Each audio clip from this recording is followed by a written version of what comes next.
محترم بہنوں، بھائیوں اور بچوں، السلام علیکم۔ مسلمان ہونے کی حیثیت سے ہم سب کی یہ خواہش ہے کہ ہم ہدایت یافتہ ہوں۔ اس سلسلے میں نبی صلی اللہ علیہ وآلہ وسلم نے فرمایا، قرآن پاک اللہ کی رسی ہے، جو اسے مضبوطی سے پکڑے گا وہ ہدایت پر رہے گا اور جو اسے چھوڑ دے گا وہ گمراہ ہو جائے گا۔ ہم سب کے لیے لازم ہے کہ ہم اللہ کی کتاب پکڑے رکھیں تاکہ ہم سیدھے راستے پر رہیں، اور قرآن مجید کو پکڑنے کا مطلب ہے کہ ہم اس کو پڑھتے رہیں، سمجھتے رہیں، اس پر غور و فکر اور تدبر کرتے رہیں۔ حسن بصری رحمۃ اللہ کہتے ہیں، قرآن اس لیے نازل کیا گیا تاکہ اس پر غور و فکر کیا جائے۔ قرآن مجید کی تلاوت کرتے ہوئے رک رک کر اس پر غور کرنا چاہیے، اس لیے تلاوت کا معمول بھی ہمیں ترجمے والے قرآن مجید سے ہی بنا لینا چاہیے تاکہ ساتھ ساتھ ہمیں ترجمہ بھی معلوم ہوتا رہے۔ قرآن کا حق ادا ہی نہیں ہوتا جب تک اس کو اس مقصد کے لیے نہ پڑھا جائے جس کے لیے وہ نازل ہوا ہے۔ اللہ تعالی ہمیں سمجھ کر قرآن مجید پڑھنے اور اس کی تعلیمات پر عمل کرنے کی توفیق عطا فرمائے۔ آئیے 9ویں پارے کا خلاصہ شروع کرتے ہیں۔ اس پارے میں سورۃ الاعراف مکمل ہوتی ہے اور سورۃ الانفال کی 40 آیات شامل ہیں۔ سورۃ الاعراف کی آیت نمبر 104 سے 125 تک حضرت موسیٰ علیہ السلام کا فرعونی جادوگروں سے مقابلہ بیان ہوا ہے۔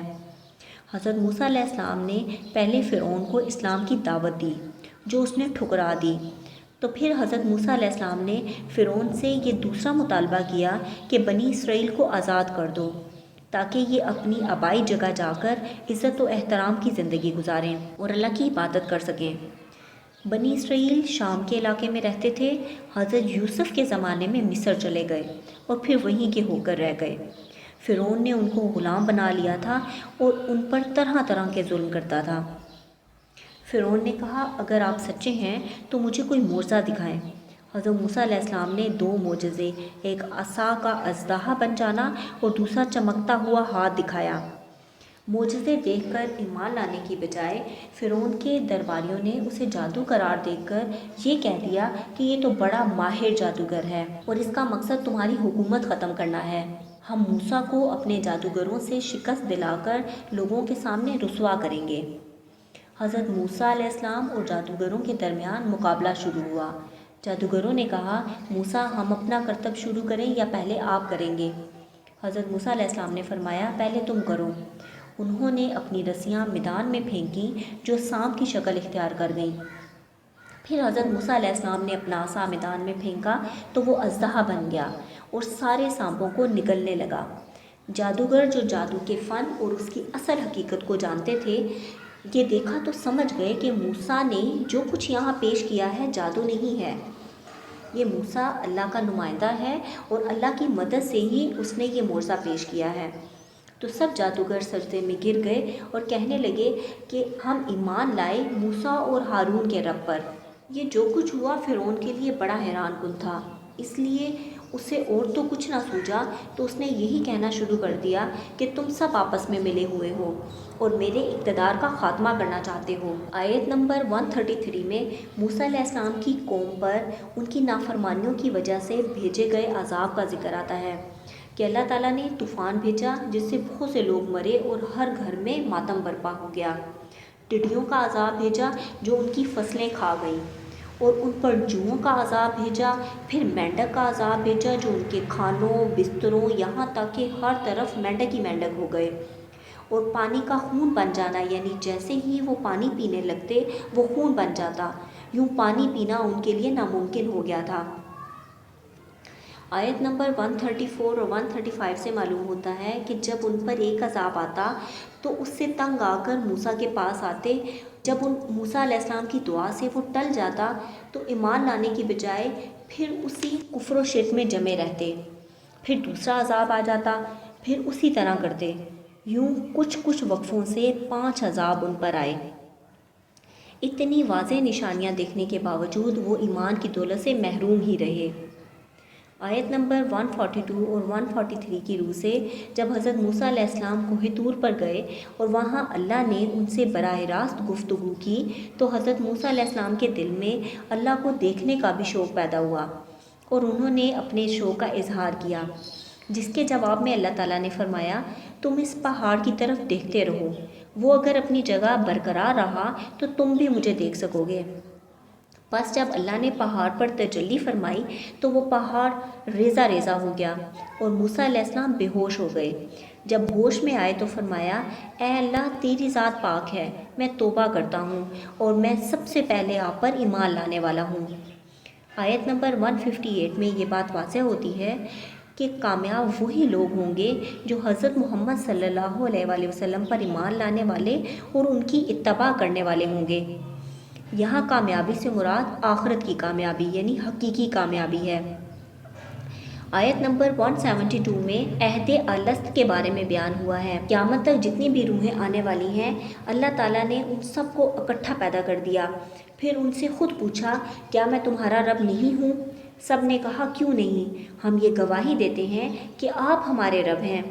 پھر اللہ تعالیٰ نے فرمایا کہ یہ گواہی اس لیے لے رہا ہوں کہ قیامت کے دن تم یہ نہ کہو کہ ہمیں تو پتہ ہی نہیں تھا کہ ہمارا بھی کوئی رب ہے۔ آیت نمبر 179 میں کفار کو چوپایوں سے بھی بدتر قرار دیا گیا ہے، یعنی دل، آنکھ اور کان کی چیزیں اللہ نے اس لیے دی ہیں کہ انسان ان سے فائدہ اٹھاتے ہوئے اپنے پروردگار کو سمجھے، اس کی آیات کا مشاہدہ کرے اور حق کی بات کو غور سے سنے، اور جو ایسا نہیں کرتا وہ چوپایوں کی طرح بلکہ ان سے بھی زیادہ گمراہ ہے، کیونکہ چوپائے اپنے نفع و نقصان کا کچھ شعور رکھتے ہیں، لیکن جو شخص ہدایت یافتہ نہیں اس کے اندر نفع و نقصان کا شعور ہی ختم ہو جاتا ہے۔ اللہ تعالیٰ ارشاد فرماتے ہیں ہم نے ایسے بہت سے جن اور انسان دوزخ کے لیے پیدا کیے ہیں، ان کے دل ایسے ہیں جن سے نہیں سمجھتے، ان کی آنکھیں ایسی ہیں جن سے نہیں دیکھتے، ان کے کان ایسے ہیں جن سے نہیں سنتے، یہ لوگ چوپایوں کی طرح ہیں بلکہ یہ ان سے بھی زیادہ گمراہ ہیں، یہی لوگ غافل ہیں۔ آیت نمبر 199 اور 200 میں 4 کاموں کی تعلیم دی گئی ہے۔ نمبر 1 درگزر کریں، نمبر 2 نیک کام کی تعلیم دیں، نمبر 3 جاہلوں سے دور رہیں، نمبر 4 جب کوئی شیطانی وسوسہ آئے تو اللہ کی پناہ میں آ جائیں۔ اگلی سورت سورۃ الانفال ہے۔ یہ سورت جنگ بدر کے بارے میں ہے۔ انفال سے مراد مال غنیمت ہے۔ غزوہ بدر میں دشمن تعداد میں زیادہ ہونے کے باوجود ہار گیا، مسلمانوں کو فتح حاصل ہوئی تو بہت سا مال غنیمت بھی ملا۔ اس وقت تک مال غنیمت کی تقسیم کے بارے میں کوئی حکم نازل نہیں ہوا تھا، اس لیے سورۃ الانفال میں غزوہ بدر اور مال غنیمت کی تقسیم کے بارے میں تفصیل سے بیان ہوا ہے۔ سورۃ الانفال کی آیت نمبر 2 سے 4 تک مومنین کی 5 صفات بیان ہوئی ہیں۔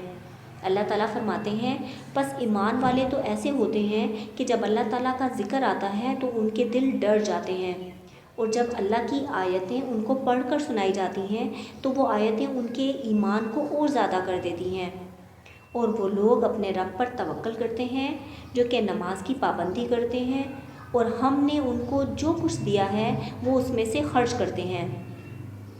سورۃ الانفال کی آیت نمبر 15، 20، 24، 27 اور 29 میں اللہ تعالیٰ 5 بار اہل ایمان سے خطاب کرتے ہیں۔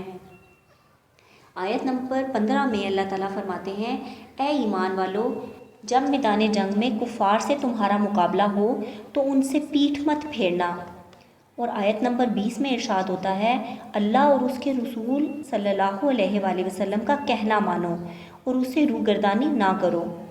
آیت نمبر 24 میں اللہ تعالیٰ ارشاد فرماتے ہیں اے ایمان والو، اللہ اور اس کے رسول کا حکم قبول کرو، جبکہ رسول خدا تمہیں ایسے کام کے لیے بلاتے ہیں جو تمہیں زندگی بخشتا ہے، اور جان رکھو کہ اللہ آدمی اور اس کے دل کے درمیان حائل ہو جاتا ہے، اور تم سب کو اللہ ہی کے پاس جمع ہونا ہے۔ آیت نمبر 27 میں ارشاد ہوتا ہے اے ایمان والو، نہ تو اللہ اور رسول صلی اللہ علیہ وآلہ وسلم کی امانت میں خیانت کرو اور نہ اپنی امانتوں میں خیانت کرو، اور تم ان باتوں کو جانتے ہو۔ آیت نمبر 29 میں ارشاد ہوتا ہے اگر تم اللہ سے ڈرتے رہو گے تو اللہ تعالیٰ تمہیں ایک فیصلے کی چیز دے گا اور تم سے تمہارے گناہ دور کر دے گا اور تمہیں بخش دے گا، اور اللہ تعالیٰ بڑے فضل والا ہے۔